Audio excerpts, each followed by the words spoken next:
Thanks for joining us on episode 1426 of the Inspired Stewardship Podcast. I'm Matthew Sanjari. I challenge you to invest in yourself, invest in others, develop your influence, and impact the world by using your time, your talent, and your treasures to live out your calling. Having the ability to find the purpose in your pain is key, and one way to be inspired to do that is to listen to this, the Inspired Stewardship Podcast with my friend, Scott Mader.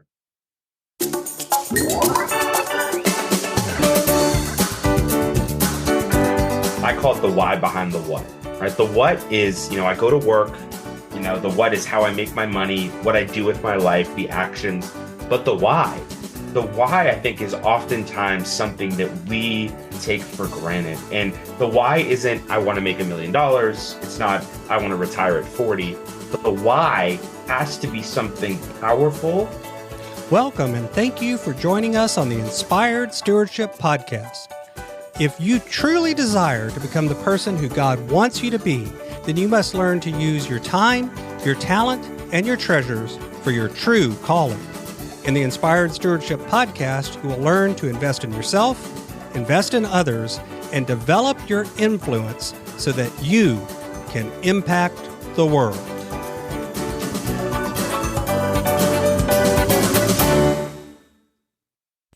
In today's podcast interview, I interview Matthew Sanjari. I asked Matthew about his journey from pastor to coach and how a horrible accident triggered it. Matthew also shares how you can find the purpose in whatever pain you have in your life. And I also asked Matthew about how his faith journey affected his life journey. I've got a new book coming out called Inspired Living, Assembling the Puzzle of Your Call by Mastering Your Time, Your Talent, and Your Treasures. You can find out more about it and sign up for getting more information over at inspiredstewardship.com, Inspired Living. That's inspiredstewardship.com, Inspired Living.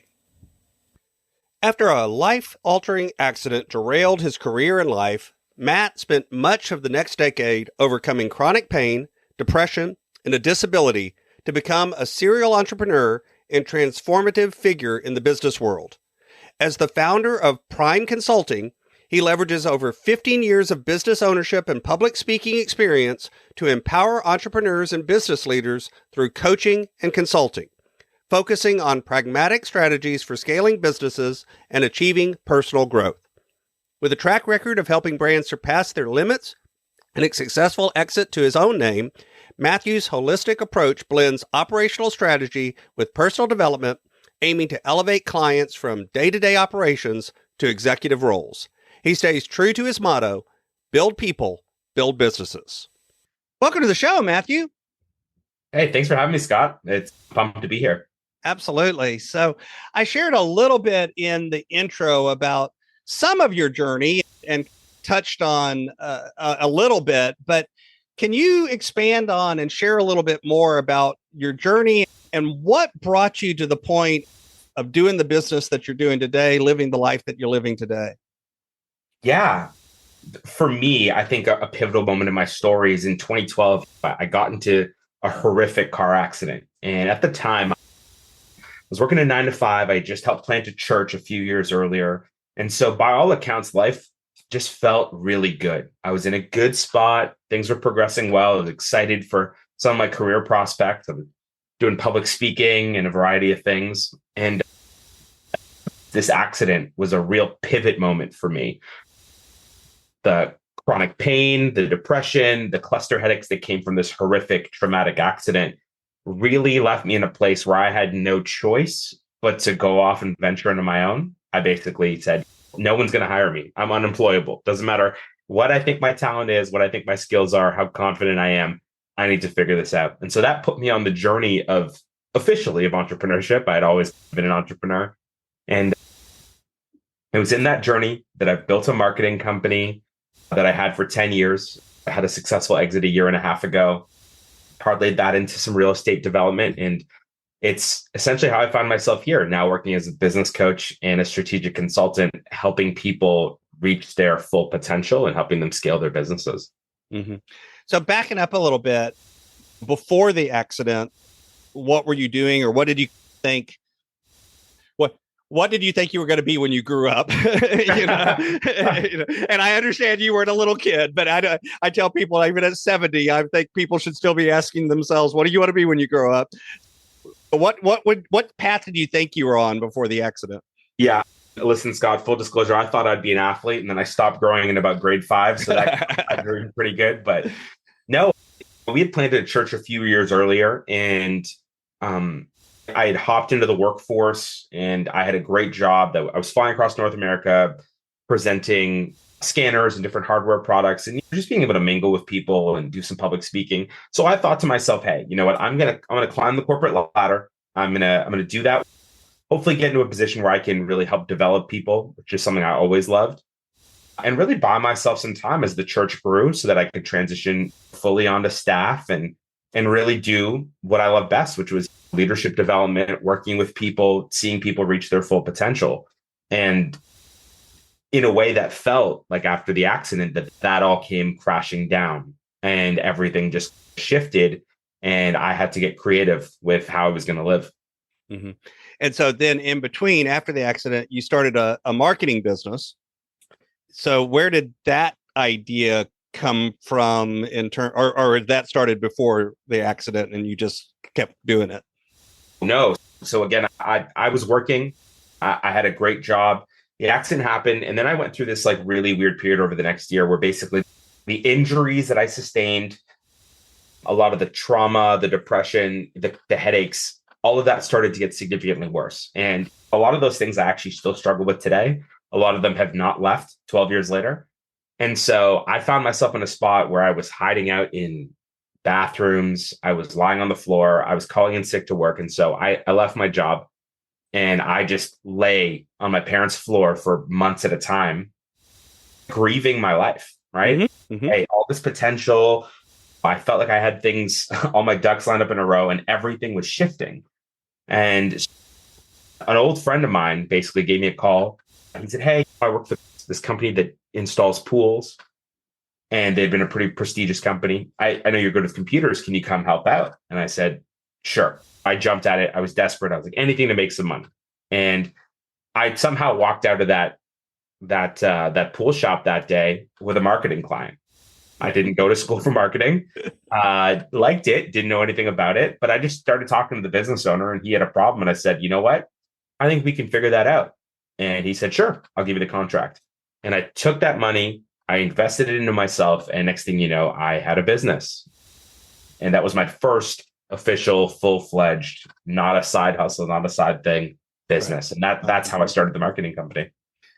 It wasn't that you had a dream of being a marketer, or you felt that was the thing. It was all of I'm not going to say accident, because I don't think there are really accidents in the world, but it was one of those events where this came up in your life and you started going that direction. What about the marketing did you connect to? And what about the marketing maybe did you go, this isn't really what I want to do with the rest of my life? Yeah, marketing has always stuck at. I'm a business guy. I love business and I love leadership development. So obviously marketing is a part of that. And I dabbled a little bit in it as we started the church and things like that. But I think, when he was conveying that, something that I love doing and I've come to realize years later is I love working with business owners, entrepreneurs, and anybody that's high performing when they have a problem, being able to say, let's zoom out and let's abandon the King James and let's talk in plain English here. And let's figure this out together. And I think that day, that's really what I was doing.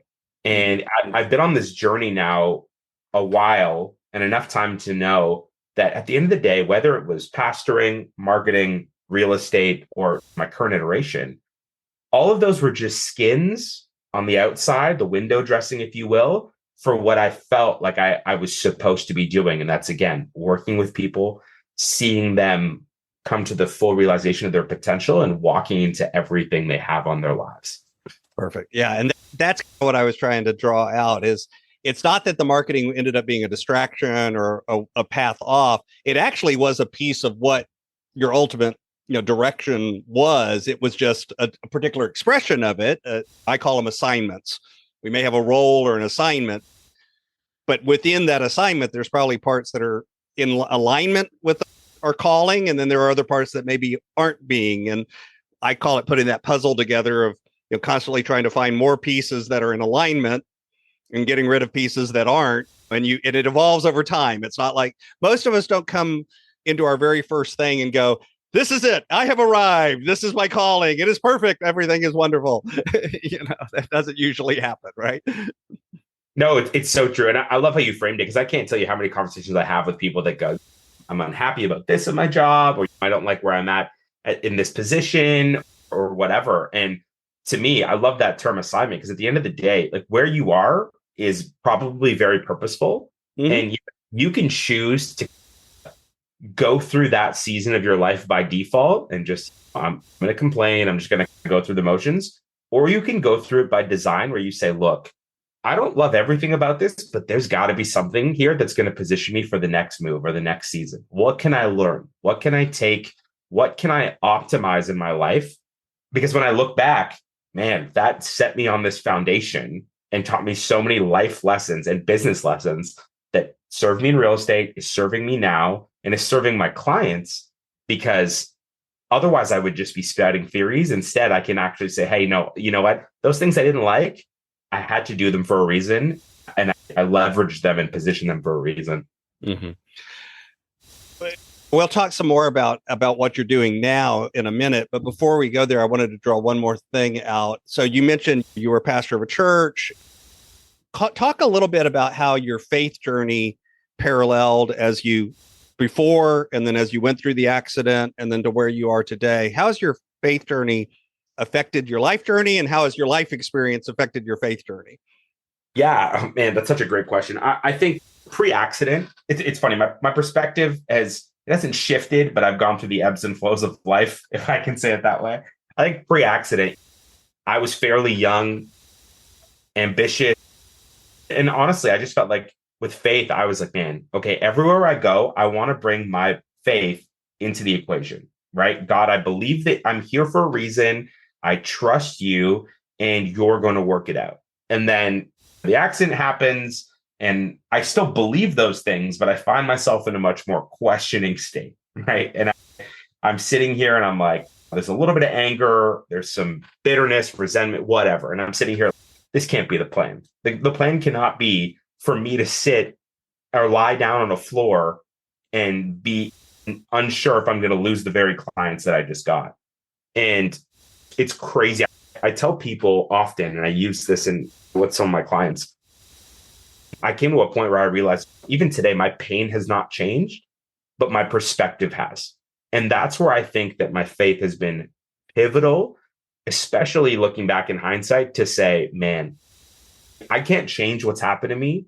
I was not in control of so many things that happened, but because of my faith, I get to shape my perspective, and I get to choose how I respond to those things.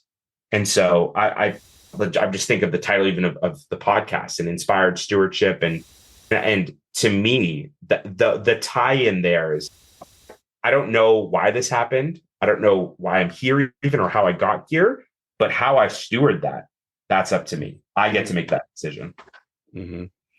So when you're actually working with a client now, let's talk a little bit about the work that you do. You've obviously had experiences you were just talking about with trying to find that purpose from the pain, that purpose from the bad things that are happening, or the frustrating things, or the things that you're not even sure at the time there's any good in it. And yet looking back, you find those moments. So when you're working with that client that's in that position where, like you were talking about earlier, that they're hating everything about their job, maybe, or relationships, or whatever it is, there's those areas in their life that are really, the burr under the saddle, right? The discomfort. Where do you start with them on talking about it to help them begin to find that purpose behind it? Yeah, there's always two questions I feel that I position one after another that I think are really good for us to get just a real clear picture of where someone sits. And the first one that I always try and establish is, I call it the why behind the what. Right? The what is, I go to work. The what is how I make my money, what I do with my life, the actions. But the why the why, I think, is oftentimes something that we take for granted. And the why isn't, I want to make $1 million. It's not, I want to retire at 40. But the why has to be something powerful because it's the why that sustains you through these hard times. And so and it's funny, I start talking to people and I can see, I've learned this over time. As I have this conversation, I can see people check out a little bit like, oh, it's a bit airy-fairy. It's a bit motivational. But the reality is for me, and I've seen it across so many people's lives, my why to keep going was big enough that I kept going, right? I love to use the example. In 2016, we're about 4 years post-accident. I'm not doing well, pain, the whole bit.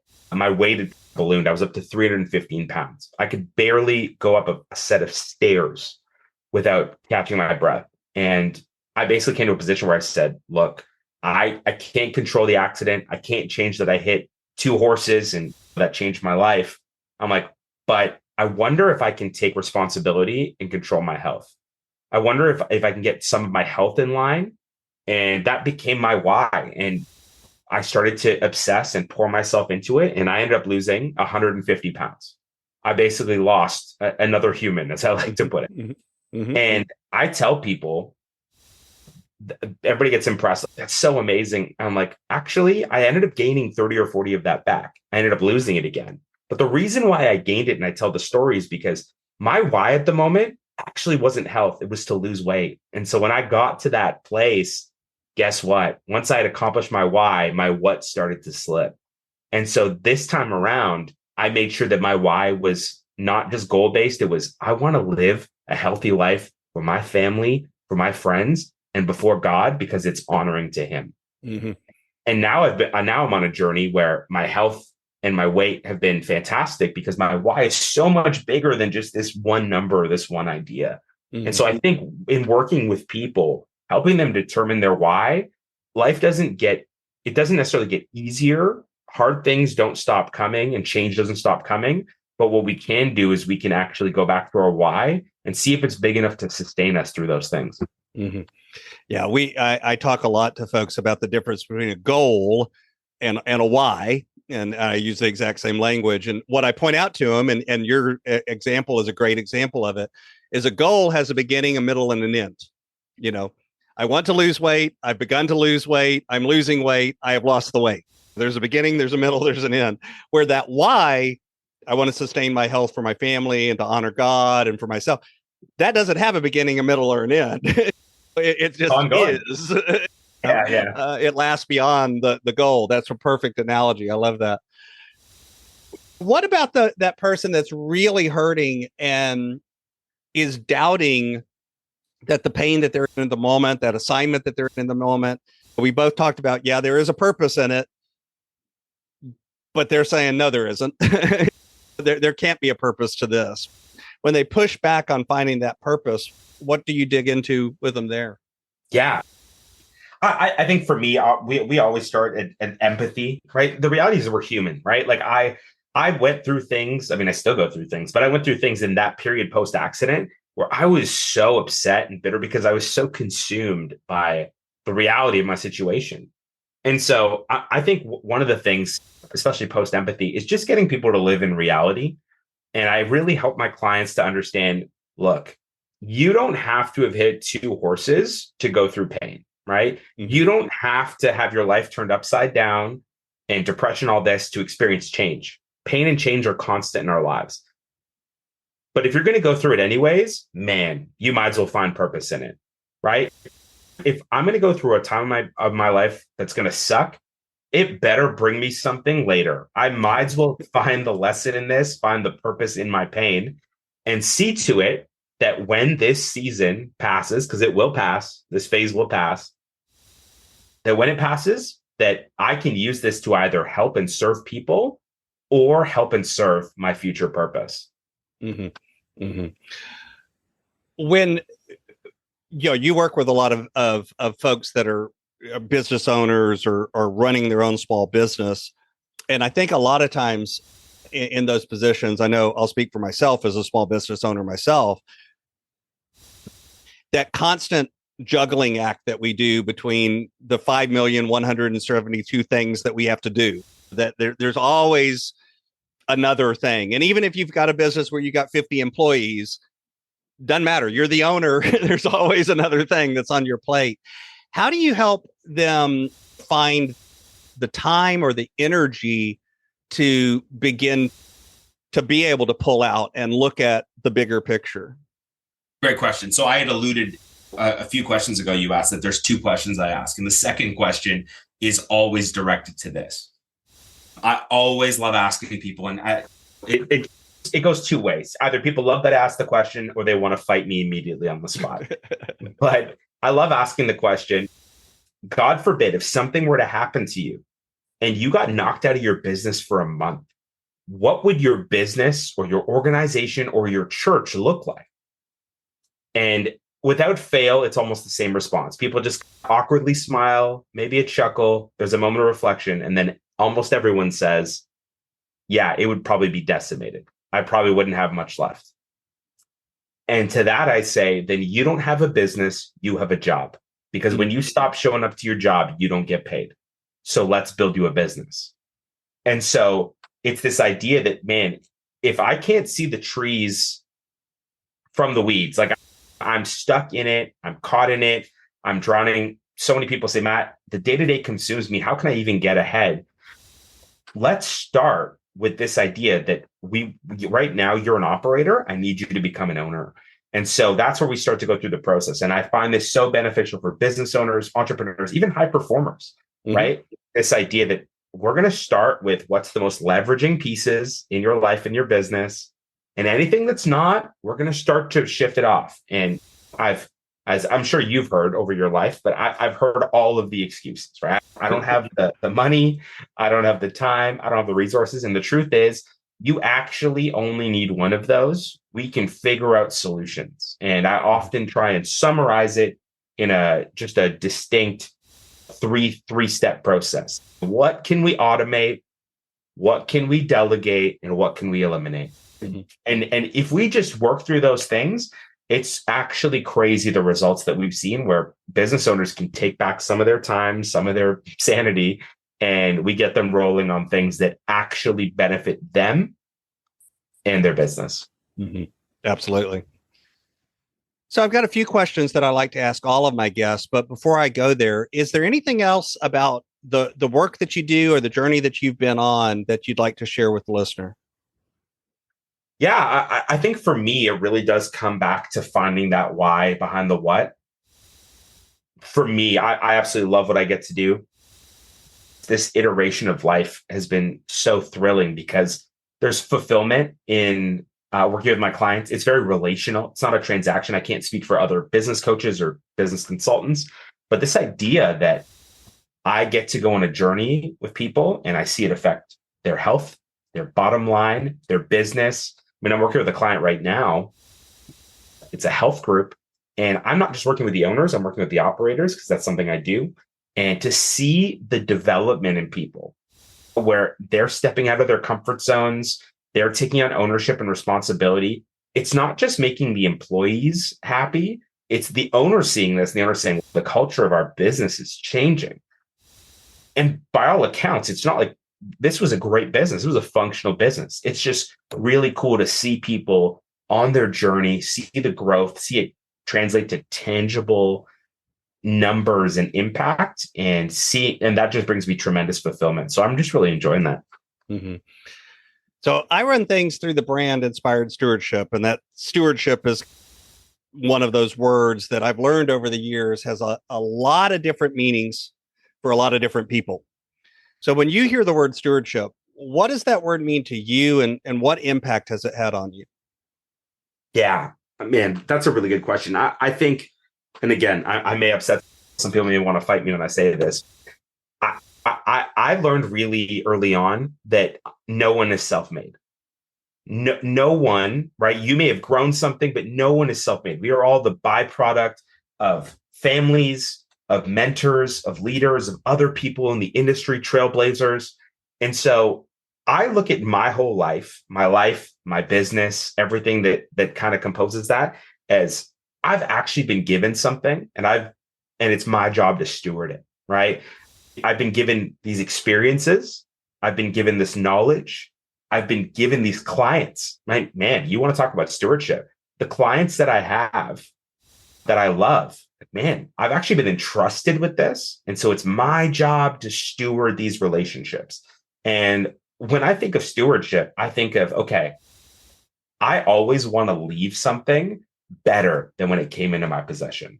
And so to me, stewardship is really about, we're all byproducts of something else.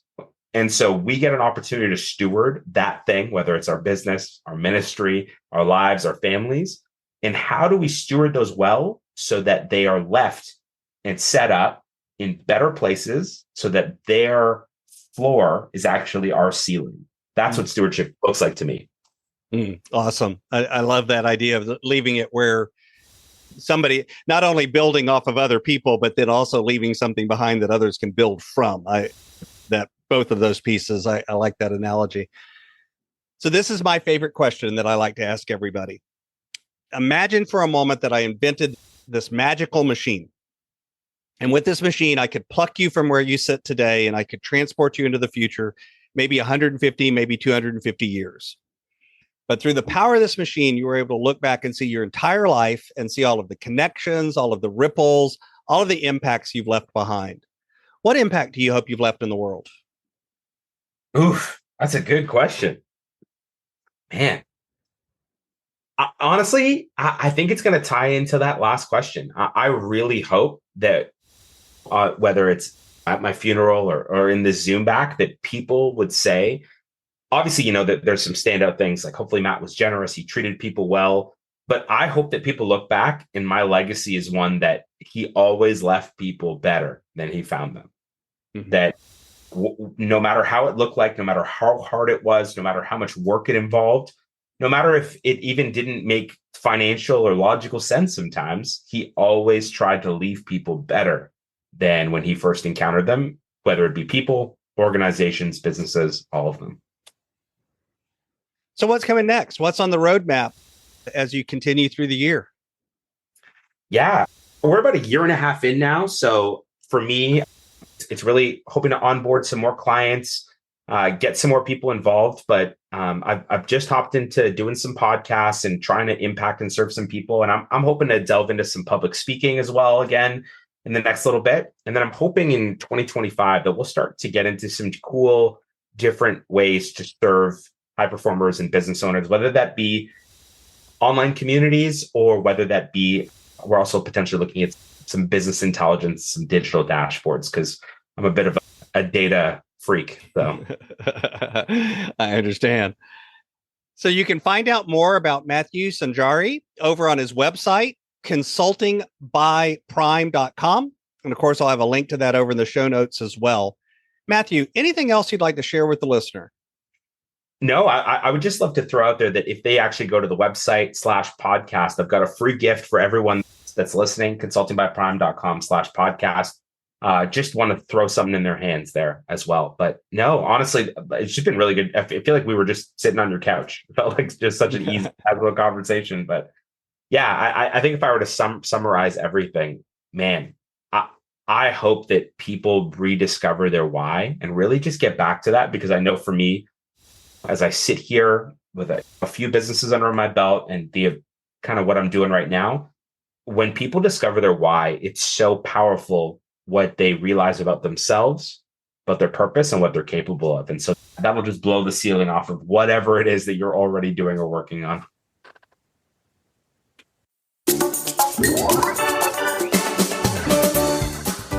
Thanks so much for listening to the Inspired Stewardship Podcast. As a subscriber and listener, we challenge you to not just sit back and passively listen, but act on what you've heard and find a way to live your calling. If you enjoyed this episode, please do us a favor. Go over to inspiredstewardship.com/iTunes rate, all one word, iTunes rate. It'll take you through how to leave a rating and review and how to make sure you're subscribed to the podcast so that you can get every episode as it comes out in your feed. Until next time, invest your time, your talent, and your treasures. Develop your influence and impact the world.